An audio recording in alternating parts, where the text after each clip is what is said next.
Thank you all for joining us this evening to celebrate the establishment of the Newhouse Professorship of Civic Studies and the appointment of Brian Schaffner as the inaugural Newhouse Professor of Civic Studies. Gifts to support professorships allow the flexibility to attract and retain the most talented faculty, which then go on to inspire generations of students. Current students share with me the impact that our faculty have on their career choices, their plans, and their values.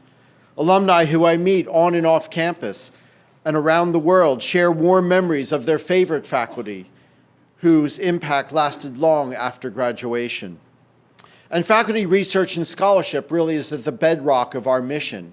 Not only do they teach our students, but they push forward the knowledge base upon which the university is built.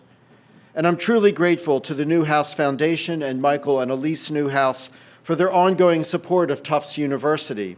And Elise, as a Tufts University trustee and member of the Tisch College Board of Advisors, you have truly made an impact on the Tufts community through your volunteer leadership. I'm also grateful to John and Lizzie Tisch for their dedication to the Tisch College of Civic Life. As part of the Brighter World campaign commitment, they agreed to match funds to support faculty in the area of civic studies. Their commitment, combined with the generosity of the Newhouse Foundation, allowed us to establish the first joint professorship between the Tisch College and the School of Arts and Sciences. And this, I think, is a major milestone for this university. So thank you to Elise and Michael and John and Lizzie for their generous philanthropy and volunteerism on behalf of Tufts. You are setting the bar very high for others with this pioneering professorship gift. Now it is my pleasure to welcome Alan Solomont, the Pierre and Pamela Amidiar Dean of the Tisch College of Civic Life, to tell us more about the Newhouse Professorship. Thank you.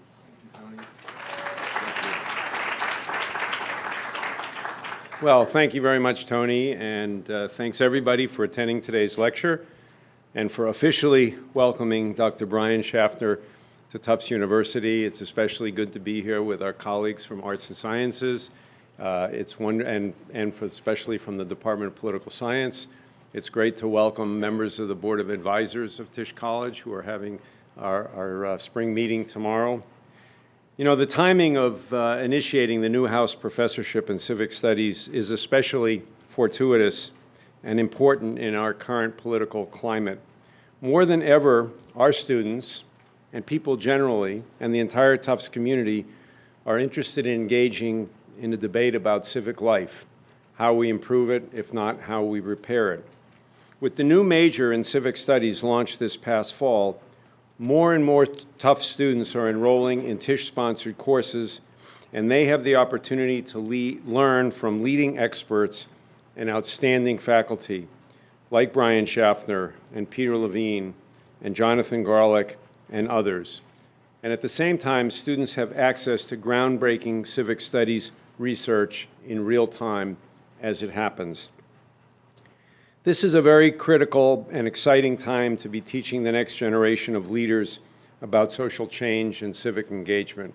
It's also a great time to build a world-class or build an even more world-class Department of Political Science. And I remember when we first talked about bringing Brian Schaffner here, Debbie Shilkrot, the chair of the department, said, people are really going to wake up, people are going to open their eyes and think, what's going on there? This is really terrific, to add to the great faculty that are already there, like Jeff Berry and like Jim Glazer and like Eitan Hirsch. I am enormously grateful to the Newhouse Foundation and to the Newhouse family for their generosity and for giving us the opportunity to partner with the School of Arts and Sciences on hiring the inaugural Newhouse Professor of Civic Studies. Elise, thank you for all you have done on the Board of Advisors of Tisch College, and we are so pleased to have both you and Michael here today. Let me also express my gratitude to John and Lizzie Tisch for their support of faculty in the area of civic studies and for all that they have done for Tisch College and for pushing the conversation about civic life forward. Tufts University is committed to becoming a world leader in civic studies teaching and research, further setting the standard for higher education's role in promoting civic engagement and protecting democracy. The Newhouse Professorship of Civic Studies will further the intellectual inquiry about civic life necessary to fulfill the university's mission to educate students to be active and engaged students and citizens. Now, to introduce our inaugural Newhouse professor, I'd like to welcome James Glazer, the Dean of the College of Arts and Sciences. And I want to thank Jim for being such a great partner in this venture. We really worked very well, our two teams together, and the outcome couldn't have been better. So thank you. Welcome, Jim Glazer.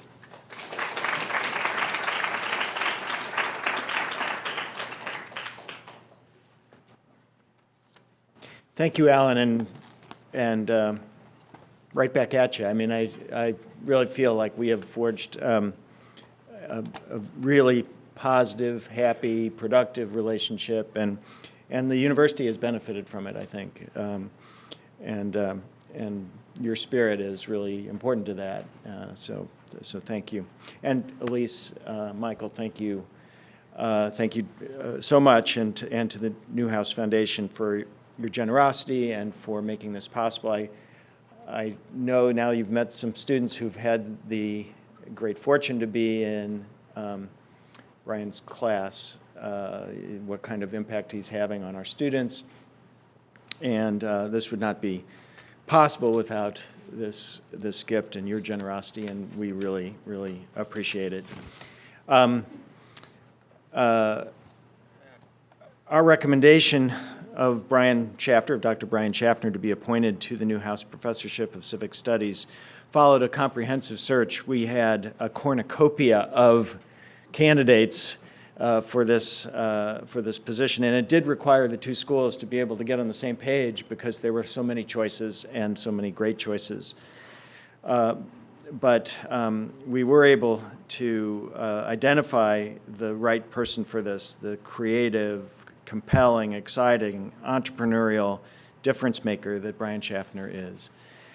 Dr. Schaffner's research focuses on public opinion, campaigns and elections, political parties, and legislative politics. And these are areas of intense interest among our students and of the greater public. And hiring a scholar like Brian further elevates the already highly regarded work of Tisch College and the Department of Political Science and Tufts University in this area. And to test Debbie Schildkraut's hypothesis, shortly after it became public that Brian was joining our department, I got an email, and it said, geez, first you have a really great core, and then you hired Eitan Hirsch, and you topped it off with Brian Schaffner. What the heck? Actually, it wasn't heck, but I want to be appropriate here. It really did catch people's attention, and we've put together a quite amazing constellation of faculty in an area that's really important. Brian has jumped right into campus life. He's attended the midterm elections watching party hosted by Jumbo Vote and shares information with students about polling misconceptions. I was there in 2016, and they stopped inviting me because I was also there in 2000. And in 2000, I publicly stated that Al Gore is now the President of the United States, which, yeah, I know, I remember. Dr. Schaffner is the co-PI on the Cooperative Congressional Election Study, the largest survey on American politics and civic engagement, which is funded by the National Science Foundation. We know it already has happened. We know it will continue to happen, that Dr. Schaffner will continue to make critical contributions to our community, leading research that drives a more informed public discourse while also educating students for lifetimes of engagement in democratic life. Please join me in welcoming Dr. Brian Schaffner.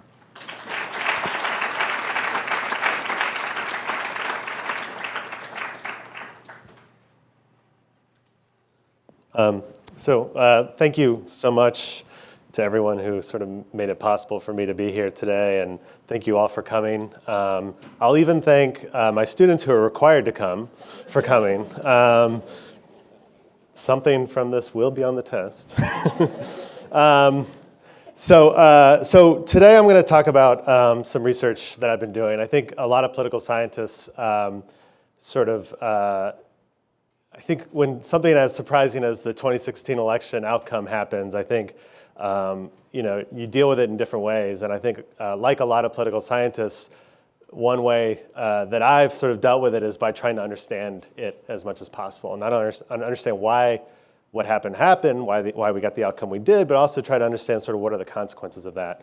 And this, of course, resonates with the position that I'm holding here at Tufts, because how elections affect our own lives, our daily lives as citizens, the way we talk to each other about politics, but the way we talk to each other just in terms of normal society, is a really important part of civic life. And so the research I'm going to talk about today comes out of this report. Really, it was inspired by this report that came out during the 2016 election. And basically, this was a report put out by the Southern Poverty Law Center, which was seeking to understand or seeking to sort of report on something they called the Trump effect. And the idea behind the Trump effect was that we have this presidential candidate who was saying things that were sort of unusual for a presidential candidate to say. I'll talk a little bit more about that when I get to it. But making a lot of statements about particular groups in society. And the idea was that this is causing people to feel more emboldened to express their own prejudice. This particular report actually was focused on children, school-age children. And so their conclusion from this report was that teachers were reporting that there was an increase in bullying, harassment, and intimidation of students whose races, religions, or nationalities had been the verbal targets of candidates on the campaign trail.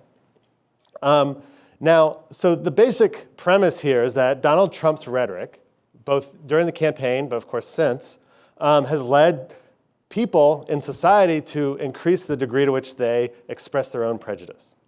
Now, as a social scientist, I look at a report like this with natural skepticism. I think most social scientists sort of are skeptical about things like anything they see, any sort of finding like this, because that's sort of our job. We want to really interrogate what the news or what different people are telling us is true. And so I wanted to really understand whether this is actually the fact. You can imagine that there's a lot of reasons for why the Southern Poverty Law Center might be finding what they're finding. This is based on a survey of teachers.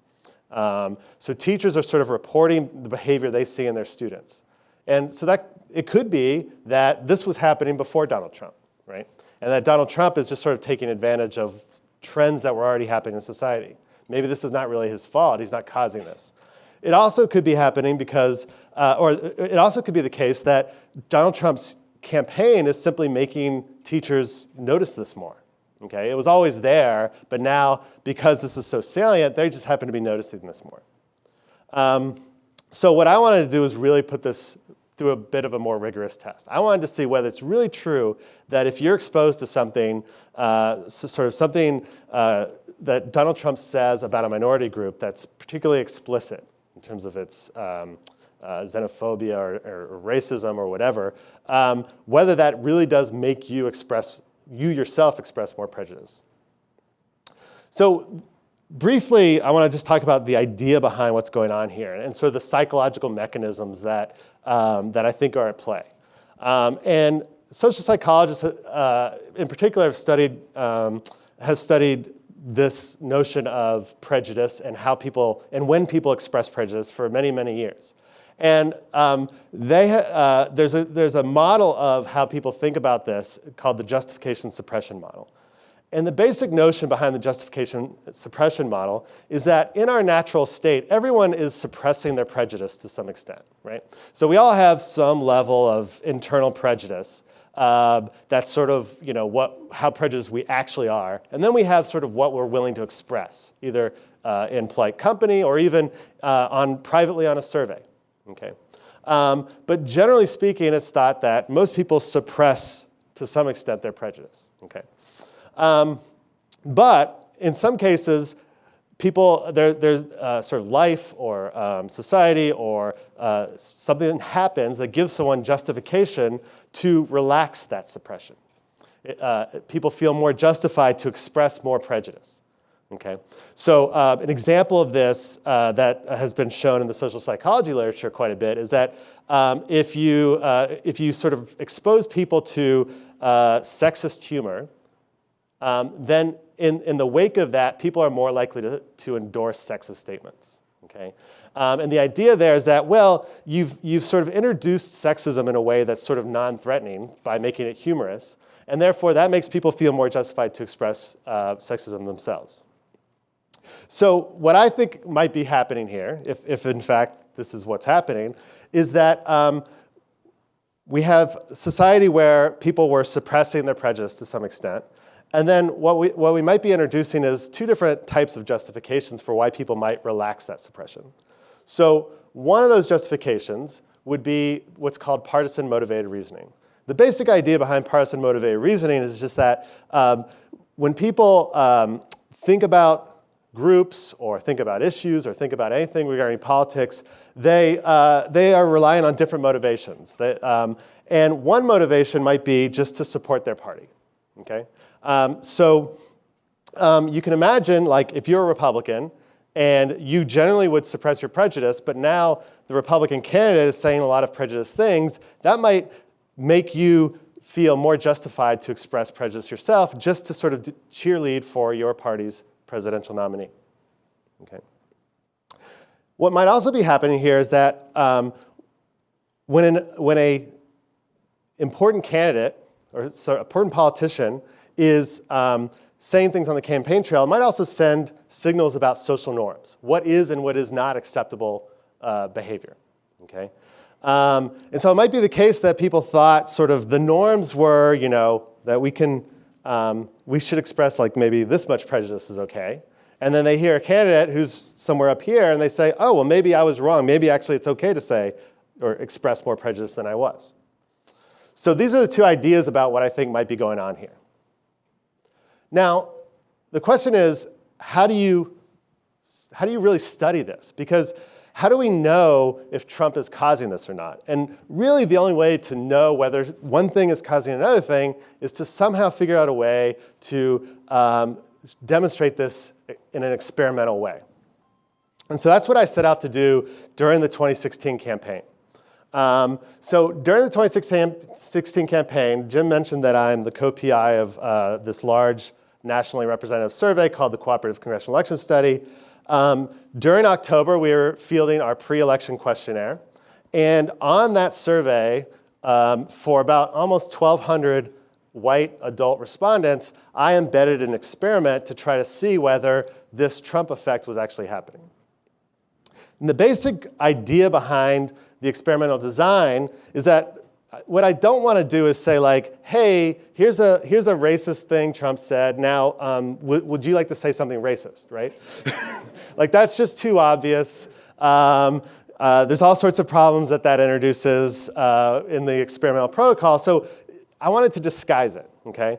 So the idea is that I want to randomly expose some of the white respondents to these sort of uncivil prejudice statements that Trump had made during the campaign. I want to not expose other people so I can compare. And then I want to ask respondents later on to describe these groups that Trump had targeted in their own words and see whether the words that they use to describe these groups changes in the wake of having been exposed to something Trump says. The second one, if I want to knock a story off the front page, I just change my hairstyle. Turns out people were more likely to say this was Trump, but it was actually Clinton.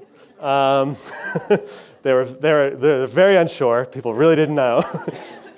Either seemed plausible. And then the third quote is my 2 secrets to staying healthy: wash your hands at all times, use Purell, I carry peppers around, whatever. Again, people weren't super sure which candidate that was. I think most of you probably paid enough attention to know that this was Hillary Clinton as well, right? So everybody saw at least 3 quotes. And then I randomized whether they saw one or both of 2 additional quotes. And it's the additional quotes that are the quotes I want to test, some of the more explicitly sort of racist or xenophobic things that Trump had said during the campaign. So the quotes are a little bit, basically the idea was I wanted a quote that targeted African Americans, and I wanted a quote that targeted Latinos. So the first one is one of the quotes I found from the campaign where Trump is talking about African Americans. It talks about that our great African American president hasn't exactly had a positive impact on the thugs who are so happily and openly destroying Baltimore. Okay. And then the second quote was, of course, his famous, probably his most famous quote from his speech introducing his candidacy. Okay, so when he announced that he was running, was this quote about Mexicans not sending their best people, they're bringing drugs, they're bringing crime, they're rapists, and so on. So this quote, as compared to that first quote, is especially explicit. Okay. So some people saw this quote, but didn't see this quote. Some people saw this quote, but didn't see this quote. Some people saw both quotes, and some people saw neither of those 2. They just saw the first 3. Okay? And so that was all randomized so that I could really tell, like, does seeing this quote actually make you say something that's more, sort of more prejudiced towards particular groups? So they click through that task, and they're just sort of identifying who these quotes belong to. And then later in the survey, I have one page where I say, here's some groups. Can you just in a few words tell us like what you think of these groups, okay? And again, I didn't want to make it super obvious, so I didn't just put Mexicans and blacks, right? So I put the middle class, millennials, whites, politicians. So I put a bunch of blocks so it wouldn't be super obvious that this was linked to what they had done earlier. Okay, so what I'm going to analyze first and foremost are the 2 target groups, right? African Americans and Mexicans. And then I also wanted to compare, I wanted to look at whether seeing these quotes would actually affect the way you talk about other groups. And so as a third group, I'm going to analyze what people said about millennials. Okay. Now, usually when political scientists do survey experiments, we ask close-ended questions, which are questions where we provide the responses, you know, like for students, you know, like a multiple choice question, right? Those are easier to grade. So we like multiple choice questions. Short answer questions are no fun to grade because we have to look at them all. But in this case, that didn't really work for the question I was asking. So I had to figure out, like, well, how do I analyze all this text that I now have if I'm not going to, and I didn't want to be the one to code it because I know what the research question is. And I would probably be a very biased analyst if I was myself coding sort of how offensive these things were. So what I did was I recruited people online who were not the survey respondents, just different people. And I said, hey, I asked this question. I asked people what they thought about blacks. Here's what they wrote.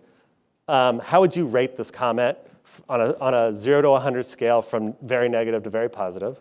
And also, can you just click a box if you think that the comment or whatever they wrote is offensive or hateful? Okay. So every comment was read and coded by at least 5 people, okay, that were recruited to do this. And the idea here is that I don't want to like impose my own view of what's offensive or hateful or negative on the coders. These are other people in society. I want them to determine what's hateful or offensive, okay? And I'm going to use that information then to determine what people were saying about these groups. So what I'm going to show you now are the results. I'm going to focus on basically just the proportion of comments that people gave that were offensive or hateful, okay? So, and what these graphs show, there's a red line at 0. The x-axis is just the difference between people who didn't see the offensive quotes and whether you saw the Mexican quote and whether you saw the African-American quote, okay? And these bars are just 95% confidence intervals. So basically, for example, right here, this is comments that people wrote about blacks. And when they saw the African American quote, they actually people were no more likely to write something hateful or offensive about blacks if they saw that quote. So actually the Baltimore quote about thugs didn't actually move the needle on offensiveness. Interestingly, what did though was the Mexican quote. Okay, so if a white individual in the survey saw the Mexican quote, they were about 2 percentage points more likely to write something hateful or offensive about blacks. And these are the comments about Mexicans. Again, the African American quote doesn't really matter, but seeing the quote about Mexicans makes you more than 5 percentage points more likely to write something hateful or offensive about Mexicans when you're asked. Now, to give you a sense of how powerful an effect that is, in the control condition, when people didn't see anything about these groups, about 16% of comments were hateful or offensive. So that means, a 5 percentage point increase over that 16 percentage point baseline is almost like is about a 30% increase in offensiveness. So that's a pretty big effect. And then, interestingly, the quote about Mexicans actually also makes people say more hateful and offensive things about millennials, a group that is totally or largely unrelated to what Trump is talking about here. Okay? And that effect is about 5 percentage points. One thing to emphasize here is most people had already seen these quotes. So it's not like this is like new, right? Like, I mean, ideally, what you would do is sort of show these quotes for the first time to people and see what the effect is. Most of these people have already seen this, and yet the effect of seeing these is still making them express more prejudice than they would otherwise. Now, to get a sense of what are the justifications that are causing people to relax their suppression of their prejudice, what I did was I broke out the treatment effects based on, first off, whether they had voted for or supported Hillary Clinton or Donald Trump during the campaign. What you can see here, Trump is the red triangles, Clinton's the blue diamonds. So actually, in terms of saying something negative about blacks, only Trump supporters were moved by the quotations. In terms of saying something negative about Mexicans, both Clinton and Trump supporters were more likely to say something offensive or hateful about Mexicans when they saw the quote, but it was a stronger effect among Trump voters. And then the effect was basically the same for Clinton and Trump voters when it came to comments that they wrote about millennials. Okay? Turns out millennials are universally disliked, I guess. It's true, actually. I will also say the comments written about millennials are actually the most negative of those three groups on average. I had no idea how disliked millennials were.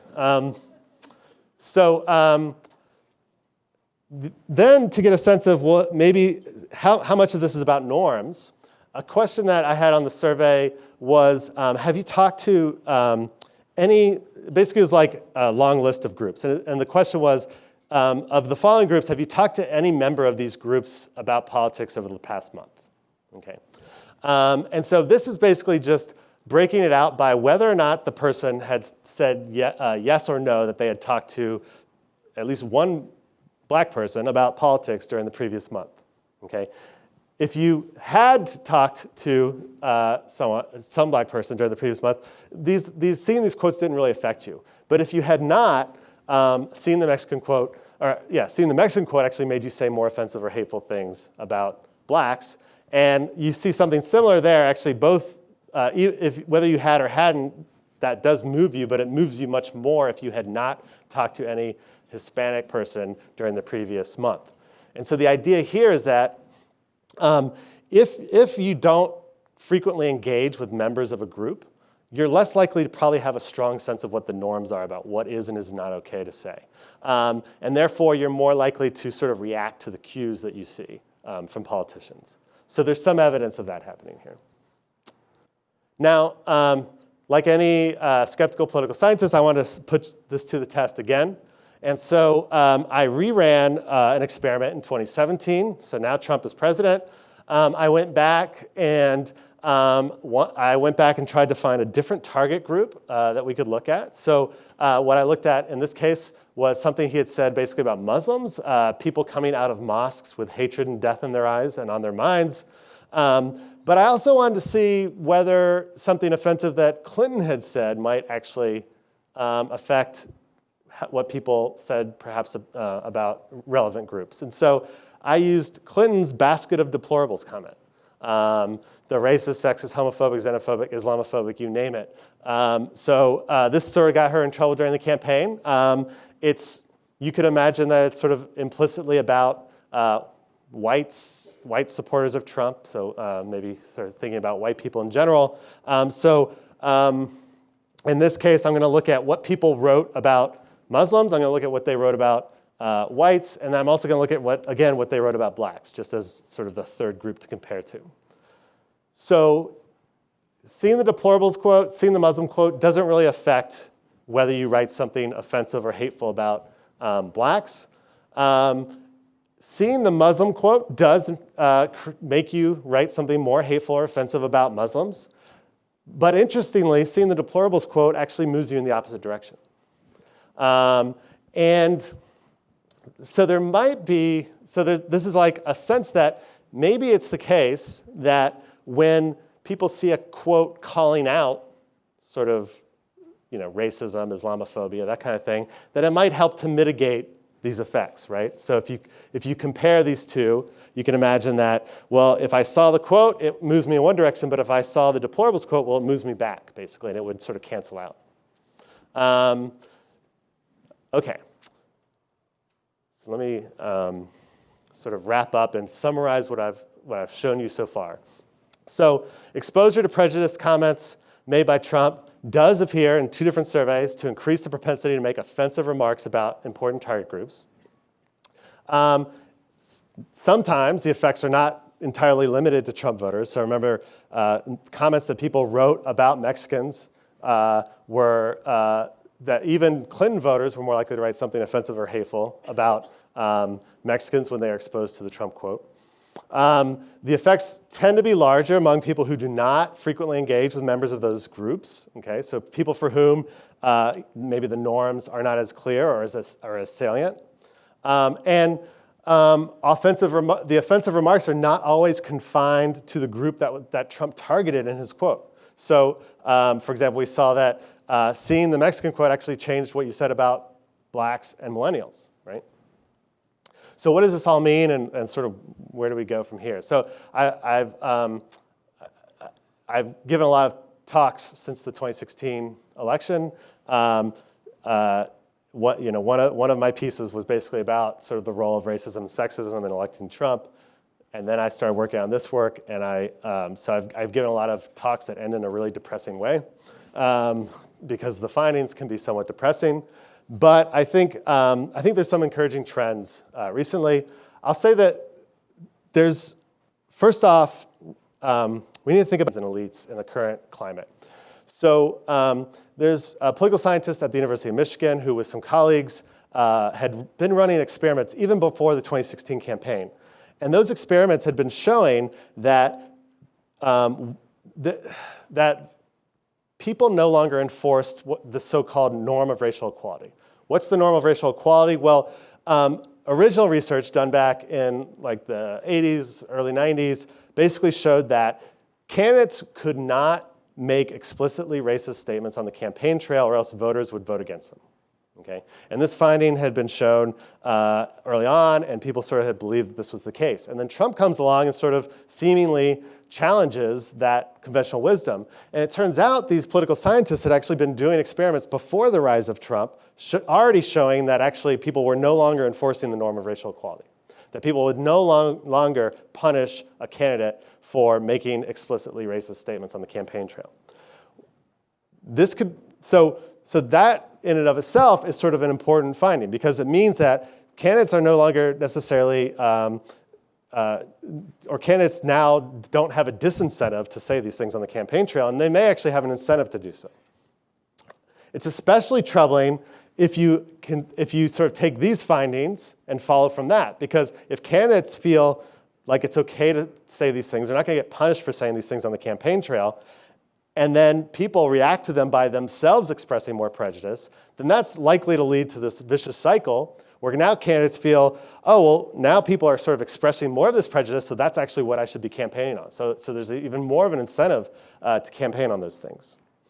But sort of the key here is that as citizens, this is in our hands to sort of take control of this, right? That if we can break, the way we can break this vicious cycle is by punishing politicians who violate norms, by returning to enforcing norms and making sure that politicians who violate norms are punished at the polls. And some of my preliminary research on the 2018 midterm elections suggests that that's exactly what happened in 2018. That specifically, not looking specifically at race, but actually looking at sexism, that basically what I've been finding so far in looking at how people are voting in the 2018 election is that Republican candidates got punished for basically for becoming the party of Trump. And particularly they got punished among whites who might otherwise prefer the Republican Party and in fact voted for a Republican House candidate in 2016, but actually switched their vote in 2018 because they have very low levels of sexism and they don't like sort of the sexist views that have been sort of coming out during the first 2 years of the Trump presidency, and particularly maybe around the Kavanaugh nomination. And so that was an example of where voters actually exercised sort of the tool of sort of punishing candidates, and hopefully is sort of the beginning of a step of sort of breaking the vicious cycle by enforcing these norms and punishing candidates and parties who sort of whose rhetoric on the campaign trail would promote the kinds of things that I showed you today. So I'll end there and take your questions. Thank you very much.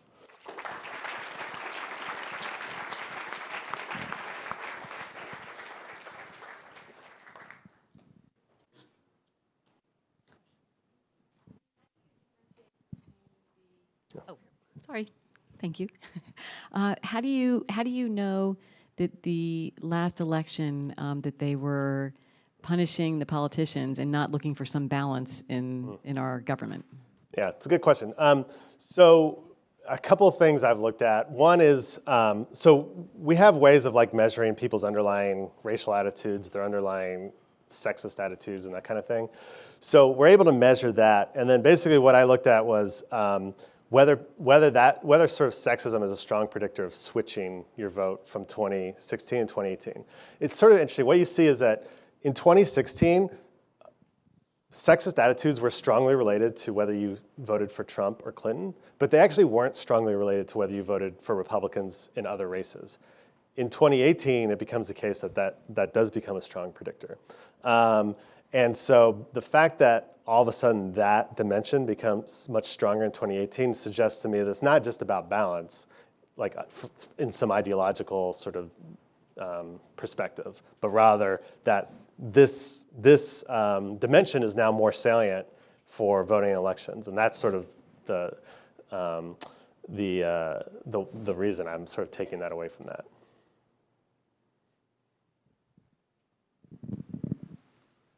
Michael. Hi. Do you think this is something that happened specifically because of Trump's character, or do you think it could have happened with any politician? Yeah, it's a great question, and that's the right question to ask. So I have recently done a new experiment where I actually just use a generic Republican or a generic Democrat. And basically the setup is kind of relevant to things we've seen in the news recently. It's did you hear the news that this Democratic politician said, it's okay to make sexist jokes or it's okay to make racist jokes, that kind of thing. Even when it's a generic Republican or actually a generic Democrat, people are more likely to sort of, what was the outcome is do you think the politician should apologize? So Republicans, when the joke comes from a Republican, Republicans are less likely to think the politician should apologize.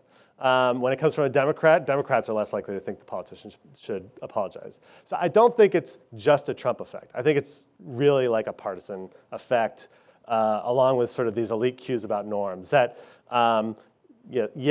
we all think Trump is really unique, and he is in a lot of ways, but I think he's unique because he was the first one to make these kinds of statements on the campaign trail. I think if another candidate came along and made the same statements, I don't necessarily think people would react in any different a way.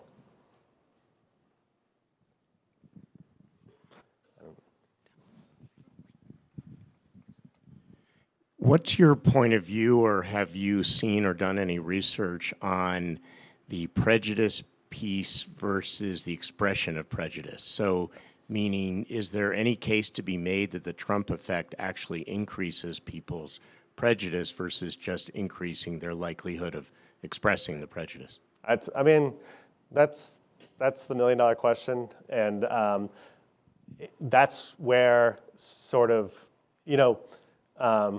who is the politician who says you can't know what's in someone's heart or whatever, or I can know what's in their heart. Like George W. Bush thinks they can know what's in someone's heart, but like you can't really, right? And the only way the way we measure these things is like by asking people how they're whether they support particular statements or whatever. And so almost all of our measures of prejudice are basically measures of expressions of prejudice. And it's very, very difficult to measure prejudice directly. And so it's impossible to say for sure. I can't say 100% for sure that people's actual prejudice isn't increasing. I tend to think that prejudice only probably changes over the long term, and that expressions of prejudice change in the short term. So I think it's highly unlikely that reading one quotation would actually make 5% of whites more prejudiced all of a sudden. Like, I think it's much more likely that just they were already prejudiced, and now this just gave them license to sort of express that a bit more. So while I can't rule out that it's just actually more prejudiced, I just don't think it's the most likely explanation for the finding.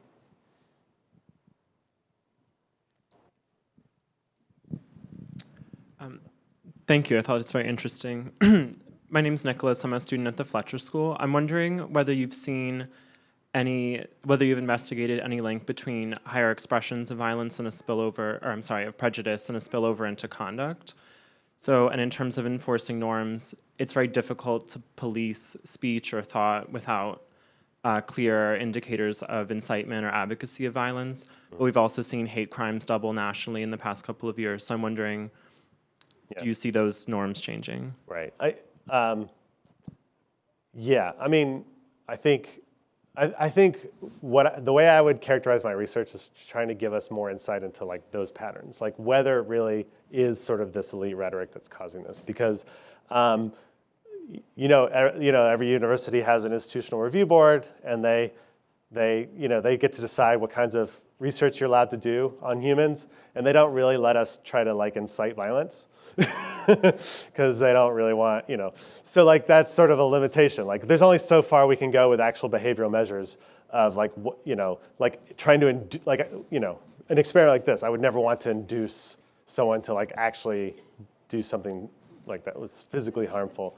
But I think what I would say is that this helps us maybe better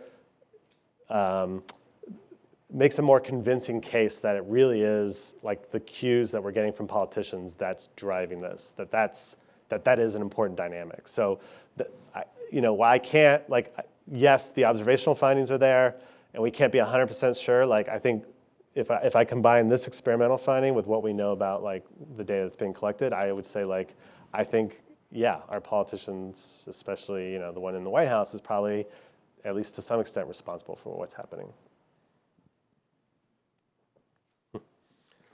Uh-oh. This isn't the first time we've seen hate speech in campaigns, and there's history to it. So I wonder what has been done in the past to look at the rhetoric of George Wallace or Patrick Buchanan, or for that matter, Malcolm X, and sort of what do we know from history. And one other question, as long as I have the mic, do you intend to look at maybe prejudice expressed? Well, prejudice is sometimes in the eye of the beholder. Right.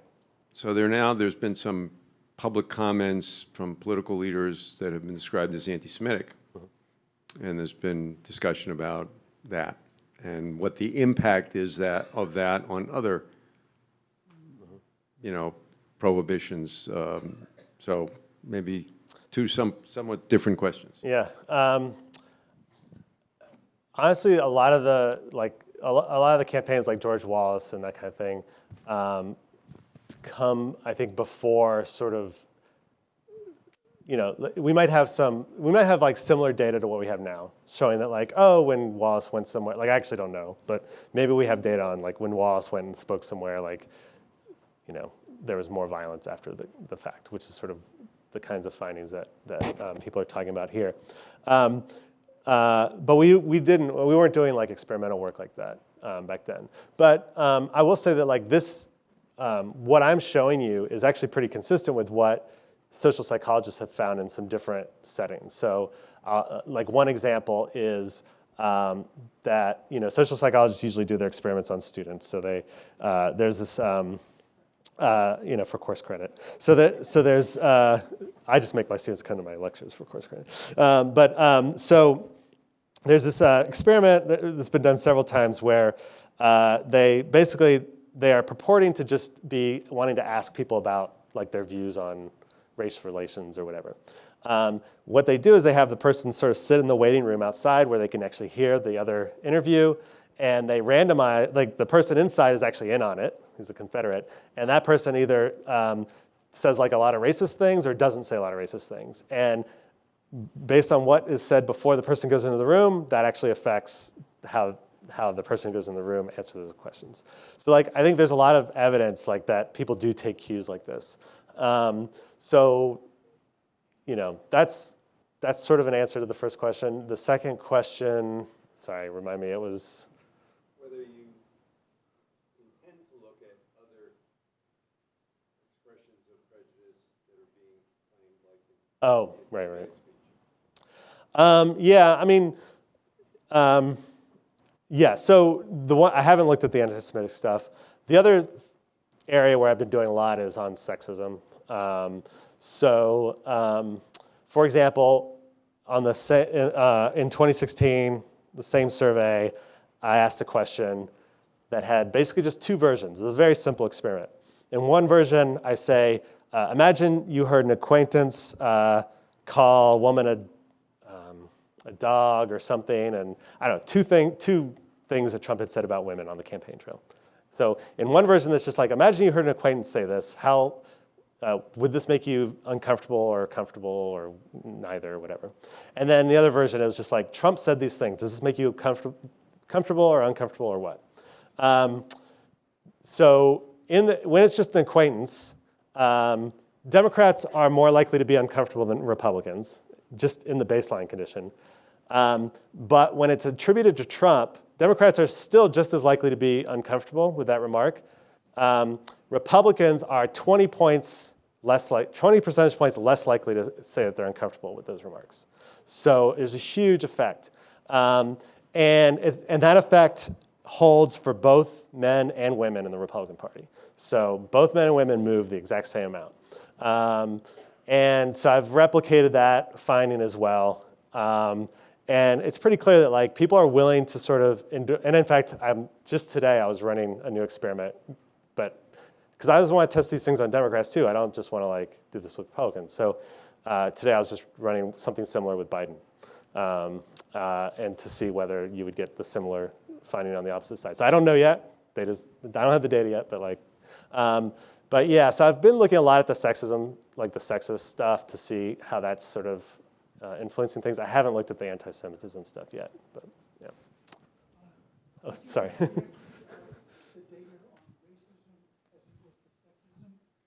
Sexism with the Me Too movement seems to be more salient now, at least on occasion, and race is such a long historical crime in our country. I'm wondering whether or not you see any differences in their expression or in the impact with an audience. Yeah, I think that's a really interesting point. And so something I'll say to that is, actually, generally, the smallest effects I get when I run these experiments is on African Americans, and I think it's because racism is already so built into like society. I think the norms are pretty clear to most people. It's already baked into the partisanship quite a bit. That's where I actually see the least movement. You'll notice like where I see the most movement is on the quote about Mexicans, and the reason is like there's not the norms around like Mexicans or Latinos are not as strong. And the norms around how we talk about women and how we talk about gender equality are also kind of shifting. And therefore, I think that's also why you see such big movement in some of the experiments I've been doing on sexism, for example, is that because those norms are shifting so much, people actually feel in some ways more free to like move around with what they're willing to endorse or willing to say in response to like what they hear from elites. So I think there's actually like a good and a bad part of this story. So the good part of the story is that it turns out if you track over the last decade or so, the questions that are meant to measure racial attitudes, for example, white Democrats are giving much less prejudiced responses to those questions over time. White Republicans are becoming a little more, but not that much more. They're already pretty high, but so were white Democrats. So basically, white Democrats are becoming more racially liberal, if you want to say it that way, in how they respond to these questions. And I think that's because identity politics is becoming so intertwined with partisan politics that to be a Democrat now means you have to say you believe in racial equality, you have to believe in gender equality, and so it means you have to give those responses in order to be consistent with your partisanship. That's the good part of the story. Is I think I don't know if it's actually changing people's underlying attitudes, but if all it's doing is just making people say less racist things or less racially resentful things, that's not so bad. That's for white Democrats. But the problem is that identity politics is becoming so intertwined with partisan politics now, is that we're weaponizing these societal conflicts into our, so they're becoming sort of weaponized in our partisan politics, so that the Kavanaugh nomination, for example, you had to you either had to sort of come out and sort of trash women or trash men or whatever. Like you had to take a very strong side on this issue that lined up with your partisanship. And so one thing that, for example, that I've shown with some data recently is that there's already this big, nice, strong relationship between sexism and how much you like Trump. Just from the week before the Kavanaugh hearing to the week after the Kavanaugh hearing, that relationship, which had been relatively flat when it came to how you felt about McConnell and how you felt about the Republican Party, all of a sudden became really steep. And it's because people who are higher in sexism all of a sudden liked the Republican Party more. And they liked the Republican Party more because they sort of took this stand on Kavanaugh. I think that's dangerous. I think it's dangerous when our partisan politics becomes so overlapping with our identity politics that's both making our politics much more polarized, but it's also, I think, making our societal discussions around these issues, I don't know, it's making them more difficult. Hi, my name is Lisa. I'm from the Fletcher School. Thank you for speaking to us about this today. My question is about your sample population, and I know you selected white people, but did you also consider breaking it down by age? Because I really think that you would see a shift in the norms based on the generational gap, and the younger population, I think, would be more predisposed to not allow those statements to impact the way they responded. That would be my hypothesis, but I was just curious if you'd thought about that at all? I have gotten that question before. I haven't looked at it specifically with this. What I'll say is I think sometimes when we talk about age differences, we're actually conflating education with age. And I think a lot of times when we think of young people, especially when we're in this room thinking of young people, we mostly think of college, young people who are in college or who are going to have a college degree. And there's still a big chunk of young people who actually aren't going to get a college degree.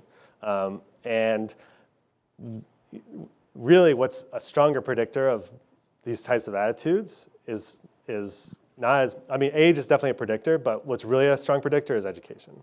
And so I think you're right, there's probably something there with age, but I suspect that a lot of the age difference is actually really an education difference. Thank you. Hi. So you mentioned that most people already knew the quotes, and so presumably had already been affected by Trump in some way, and that like seeing it again gave a short-term effect. I was interested in your thoughts on like how long does this Trump effect happen, and the effect on like the baseline level of people from. Yeah, that's a great question. It would be hard. I mean, it would be a little challenging to study the long-term effects. I mean, I suppose I could do it by like going back and re-interviewing them. I suspect that a lot of the short-term effects subsides after not too long, but I actually I don't think that makes it any less serious because if you think about it, we're bombarded with these quotes daily, almost, right? Often directly from POTUS's Twitter account, and so like while the effects might not last long, the fact that we're constantly essentially treated by being exposed to these things means that it probably maintains sort of a heightened level for us. So I think it's a good point, but I also think and maybe it'd be nice if at some point these quotes stop, maybe we'll start to see some subsiding back into something a little more normal. I don't know. One more? Oh, this is the last question. Okay. Oh, that's a lot of pressure. All my students are asking questions. Do you think this type of politics, or like appeals to racial attitudes, is somewhat related to the diversification of America? And do you think it'll continue to get worse as America becomes a majority-minority country? Yeah, so great question too. So there's a new book by a political scientist by the name of Ashley Jardina who looks specifically at this question of white identity, and actually our very own Debbie Schildkraut has looked a bit at this as well. I think the bottom line is or my understanding of the point of this research is that the diversification of America is causing, basically is creating a more salient white identity for whites. And you can correct me if I'm mischaracterizing this. And there's no coincidence that we're getting sort of this kind of conflict now. And so, yes, I think diversifying America is definitely like a flashpoint for this, and it's probably going to continue to make this worse. So because it's the last question, I'll get on my high horse and say I think political elites in our system are so important. Because they do send important signals to the masses about what's okay to say, what's okay to do. Is it okay to compromise or not, or should we just yell at the other side? And I think we desperately need more. I think we desperately need more elites coming into power who are basically modeling good behavior. Because if we're going to deal with the conflict caused by diversifying America, I think there's a big role for elites showing us how to deal with it, and showing us a model for how to deal with that. And right now, that's not what we're getting. But hopefully, maybe we'll get that in the near future. Thank you.